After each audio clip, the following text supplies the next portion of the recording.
മൂന്നാറിലെ ജനവാസ മേഖലയിൽ ഇറങ്ങി നാശം വരുത്തുന്ന കാട്ടുകൊമ്പൻ പടയപ്പയെ നിരീക്ഷിക്കാൻ പ്രത്യേക സംഘത്തെ നിയോഗിച്ചതായി വനം വകുപ്പ്.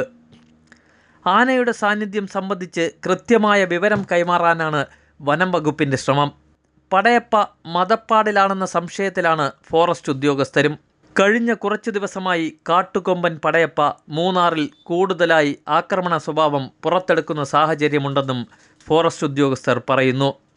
മൂന്നാർ മറയൂർ റോഡിൽ ഇരുചക്രവാഹനക്കാരെ ആക്രമിച്ചതാണ് ഒടുവിലത്തെ സംഭവം.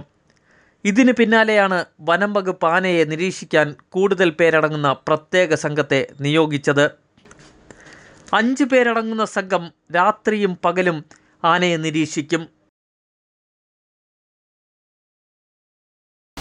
നിരീക്ഷണം ശക്തമാക്കുക, ഈ ആനയുടെ കൃത്യമായ ലൊക്കേഷൻ ജനങ്ങളെ അറിയിക്കുക.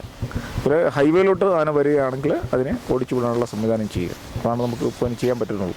ഇപ്പോൾ 5 പേരുണ്ടാവും. പിന്നെ അടിയന്തര ഘട്ടങ്ങളിൽ ഇവിടുന്ന് കൂടുതൽ ആളുകൾ വാഹനത്തിലൂടെ എത്തിച്ചേരും. ഇത് ഡ്രൈവ് ചെയ്യേണ്ട ഒരു സാഹചര്യം ഉണ്ടെങ്കിൽ മാത്രം, അല്ലെങ്കിൽ അപകടപരമായ ഇത് ലെയിൻസിനൊക്കെ അടുത്തേക്ക് നീങ്ങുകയാണെങ്കിൽ മാത്രം കൂടുതൽ ആളുകൾ അവിടോട്ട് ചെല്ലും. ഇവിടെ ഇപ്പോൾ മസ്തിലാണെന്നാണ് വെറ്റിനറി ഡോക്ടർ അഭിപ്രായപ്പെട്ടത്.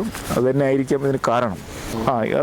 ഇന്നലെ അങ്ങനെയാണ് സംഭവിച്ചതെന്ന് തോന്നുന്നു. കാരണം നമ്മൾ ഇവിടുത്തെ ലോക്കൽസിനെല്ലാം കൃത്യമായിട്ട് മെസ്സേജുകൾ കിട്ടുന്നുണ്ട്. പക്ഷേ ഇങ്ങനെ വിനോദസഞ്ചാരികൾക്ക് ഇത് കിട്ടുന്നില്ല.